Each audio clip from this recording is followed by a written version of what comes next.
brave, always fight, never quit, do it right, play the game, win it life, have no shame, there's no time, feel the pain, live the grind, I could change. Bonjour à tous et bienvenue sur cette nouvelle vidéo, c'est Hugo sur la chaîne Gigatop. Aujourd'hui je te fais un petit retour sur le Samsung Galaxy A34. C'est le petit bestiau qu'il y a juste ici. Bien sûr, avant d'aller plus loin, on n'hésite pas à s'abonner et à liker, ça fera toujours plaisir à la chaîne. Écoutez-moi ça, même les oiseaux vous incitent à s'abonner. C'est beau. Et je vous arrête tout de suite, je vais faire une petite promo pour qui? Pour moi. On est actuellement en train de lancer un projet sur internet, tu auras le lien en description, ça s'appelle Youty. Ça va te permettre de faire quoi? De créer ta marque de vêtements avec très peu de dépenses à faire. C'est-à-dire que tu n'auras pas de dépendance de stock, de dépendance de machine pour venir créer une marque de vêtements en quelques clics. Tu auras retrouvé 3 packs sur le site internet. Tu vas regrouper des t-shirts à partir de 12 €, des sweatshirts ou des pulls à collerons.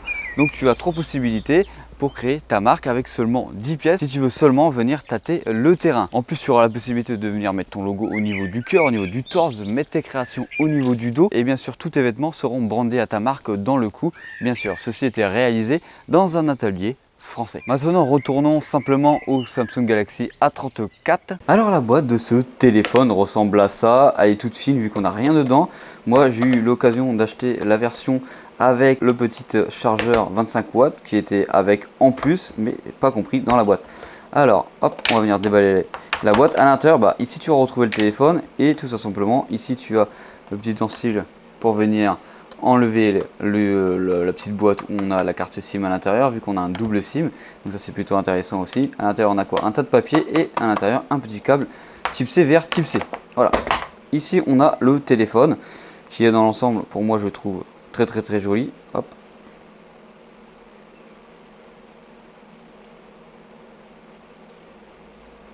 C'est vrai qu'ici on a une petite encoche à la place d'une bulle, mais bon ça c'est pas très grave pour le moment.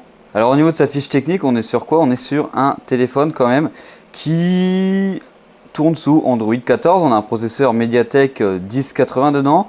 On a 6 Go de mémoire vive et une capacité de 128 Go de stockage. On a une TCIT de IP67 sur ce téléphone et on a bien sûr une double SIM. Ça c'est très intéressant quand on veut utiliser plusieurs numéros. Alors au niveau de son écran, on est sur une diagonale de 6,6 pouces et ça c'est plutôt pas mal, c'est très grand. Par exemple ici par rapport à un Fold 4, on voit clairement la différence de taille d'écran devant. Bien sûr on est sur un écran OLED dit Super AMOLED, c'est Samsung. On a une définition de 2340 par 1080 pixels et on a une résolution de 380 points par pouce. On peut retrouver une fréquence d'affichage de 120 Hz sur le téléphone, donc c'est plutôt pas mal. Au niveau de la photo, on a un capteur principal de 48 mégapixels, un ultra grand angle de 8 mégapixels et un macro. À l'avant, on a un capteur frontal de 13 mégapixels. Je viens de me rendre compte que j'avais oublié d'en parler dans la vidéo par la suite, mais je vais vous en parler tout de suite du capteur frontal.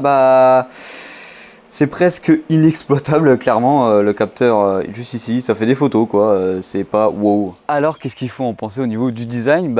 C'est exactement le même design que le Samsung Galaxy A14 que je vous avais présenté auparavant sur la chaîne. Je vous invite à aller voir la vidéo juste ici. Et que tous les téléphones milieu de gamme et pratiquement haut de gamme de chez Samsung. Un design qui reste simple, élégant et bien mieux que l'ancienne pucelle qu'on avait avant par exemple sur le A53 ou même sur le A33. Le design devient épuré et ça c'est plutôt pas mal d'avoir les appareils photo et les capteurs à l'intérieur qui sont beaucoup mieux rangés que par exemple sur un Fold 4 où on a encore un gros truc. Ici on est sur une couleur verte, moi une couleur que j'apprécie, que j'ai bien aimé.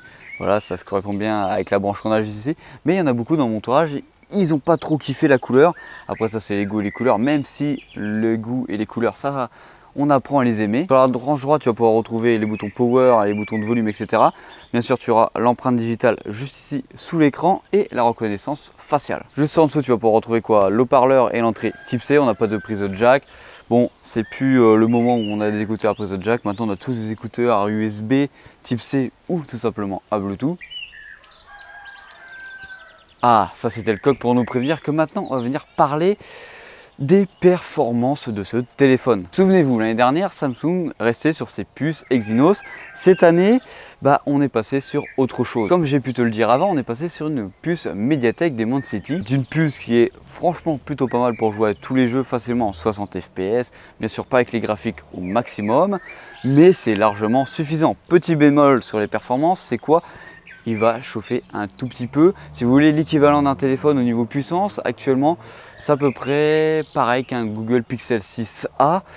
Je dirais pas au-dessus, mais ça se joue quand même. Maintenant passons directement sur la vie photo. Pour moi, la photo c'est clairement la base sur un téléphone.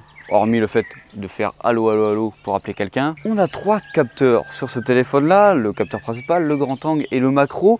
Mais j'ai envie de vous dire, oubliez le macro.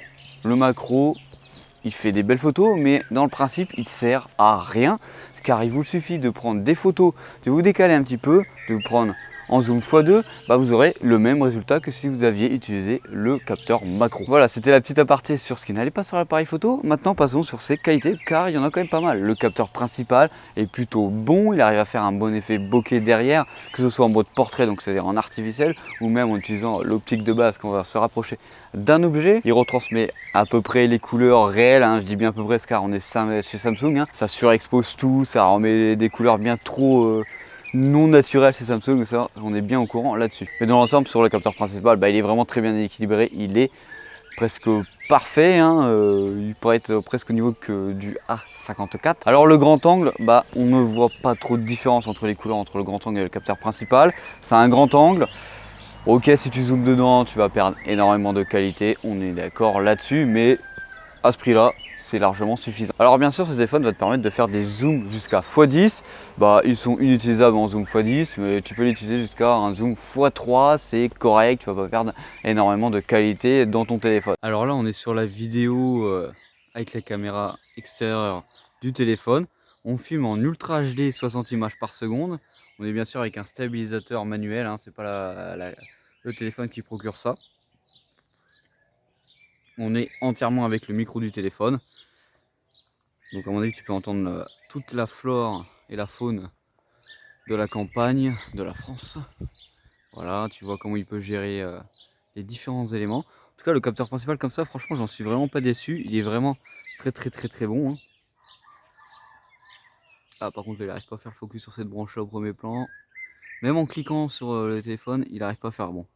Pas grave, il n'arrive pas à faire le focus sur ça en premier. En tout cas, ce capteur-là est plutôt bon. On va venir passer directement en x2. Voilà.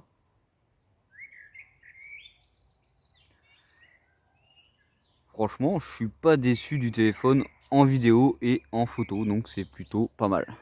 Alors pour la caméra frontale, au niveau vidéo, je suis toujours autant déçu, mais ça c'est pas très grave. C'est plutôt pas mal. Bon, par contre, on a l'impression que je transpire comme un fou avec cet appareil photo là, mais c'est pas vrai, c'est les reflets du soleil dessus. J'ai l'impression que j'ai vraiment une peau vraiment très pâle avec ce capteur. C'est vraiment un truc de fou. Et ouais, il a du mal à gérer certains moments quand je marche. Franchement, le capteur principal, le capteur plutôt de selfie, je suis pas fan. Pas fan du tout. Ah non. C'est pas foufou. J'ai remarqué un truc que j'avais pas remarqué du tout. En vidéo, tu peux pas filmer avec ton grand angle en Ultra HD 30 images par seconde avec le capteur de l'autre côté. C'est un peu dommage. Alors niveau autonomie, sur mon retour après une semaine d'utilisation, oui ça fait qu'une semaine que je l'ai, je l'ai eu en retard tout le monde mais c'est pas grave ça. Tu tiens largement la journée, c'est un truc de fou. Tu tiens la journée, une demi-journée de plus, même des fois, si tu n'es pas trop gourmand sur ton utilisation et que tu t'en sers juste par exemple pour un téléphone de boulot ou un téléphone juste pour prendre des photos, prendre des notes et répondre à des appels commerciaux. Ok, si tu joues au jeu instantanément, ça va vite descendre à 7-8 heures d'utilisation maximum, mais c'est comme sur tous les téléphones, si tu les exploites à fond de balle non-stop, tu tiendras jamais une journée complète. Alors pour résumer ce que je viens de dire, on va faire les plus et les moins de ce téléphone. Les plus pour comment? On est sur un téléphone avec un sublime écran, et ça c'est normal, on est chez Samsung, donc on a de l'OLED à moindre coût. Bien sûr, on a des jolies finitions. Les finitions sont quand même au-dessus du A14 qui était vraiment l'entrée de gamme chez Samsung et c'est plutôt pas mal. En plus de ça, moi, point positif pour ce téléphone-là, parce qu'à ce prix-là, il fait des très belles photos, hormis bien sûr le capteur macro qui ne sert strictement à rien. J'ai vraiment l'impression que dès que les constructeurs mettent un capteur macro sur n'importe quel téléphone, personne ne va l'utiliser et c'est pas fou le rendu à chaque fois. N'hésite pas à mettre en commentaire si toi tu as eu un téléphone qui faisait des photos avec un capteur macro, des belles photos en macro. Et autre point positif de ce téléphone, l'autonomie est juste incroyable. Allez, passons sur les points négatifs. On revient toujours sur le capteur macro inutile. De base, on a quand même beaucoup d'applications installées dans ce téléphone là, préinstallées. Ça c'est pas foulichon, même si la plupart on peut les enlever. Et en jeu, comme tout à l'heure je te l'ai dit, en performance, il a tendance un petit peu à chauffer. J'ai l'impression d'avoir mon Sony Xperia 3 de l'époque qui chauffait énormément en jeu. Pour vous dire à quel point ça chauffe un petit peu les doigts. Alors on arrive sur cette fin de vidéo, n'hésite pas à mettre ton avis en commentaire sur ce téléphone, n'hésite pas à t'abonner, à liker, c'était Hugo sur la chaîne Gigatop, allez bisous.